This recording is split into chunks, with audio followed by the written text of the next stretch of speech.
এই সুস্বাদু রান্নাটি আমার মা করেছে। দুই জার হেসেলের পক্ষ থেকে মাকে জানাই অসংখ্য ধন্যবাদ। Hello friends, welcome to our vlog, welcome to our channel দুই জায়ের হেসেল। আশা করি আপনারা খুব ভালো আছেন, আমরাও খুব ভালো আছি।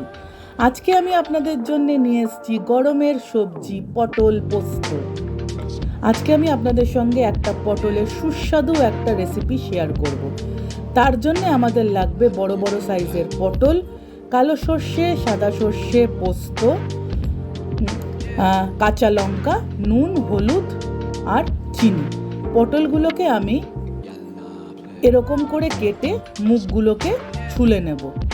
এবার আমি কড়াইতে গরম সর্ষের তেল দিয়ে নেব। তেল গরম হলে আমি একে একে পটলগুলোকে ছেড়ে দেব। দেখুন, আমি কিন্তু পটলের যে চোকলাটা সেটা কিন্তু আমি পুরোপুরি কাটিনি, আমি হাফ হাফ করে কেটেছি। পুরো যদি চোকলাটা ছাড়াই পটলের, তাহলে না পটলটা কিরকম একটা কিরকম একটা নরম হয়ে যায়, সেই ব্যাপারটা থাকে না। সেই জন্যে আমি পটলটা এরকম হাফ হাফ করে চোকলাটা ছুলে মুখগুলোকে কেটে নিয়েছি। মুখগুলোকে কেটে নেওয়ার একটাই কারণ, যাতে পটলের ভিতর সব মশলাগুলো ভালো করে ঢোকে। এবার পটলগুলোকে এরকম লাল লাল করে ভেজে আমি একটা পাত্রে তুলে নেব। এইবার আমি সর্ষে, সাদা পোস্ত, কালো পোস্ত আর আপনার লঙ্কার একটা মিশ্রণ বানিয়ে নেব। বানিয়ে নিয়ে সেটা আমি ওই পটল ভাজা তেলের মধ্যেই ছেড়ে দেব।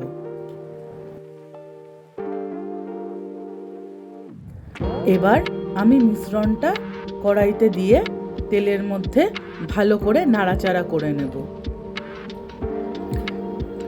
গরমকালে তো পটল একটা মেন সবজি। পটলটাই আমাদের এদিক ওদিক করে ঘুরিয়ে নানা রকমের রেসিপি করে আমাদেরকে খেতে হবে। গরমকালে কি ঝিঙা, পটল, এই তো মোটামুটি সবজি, এগুলো দিয়েই আমরা নানা রকমের সুস্বাদু রেসিপি আপনাদের সঙ্গে শেয়ার করব।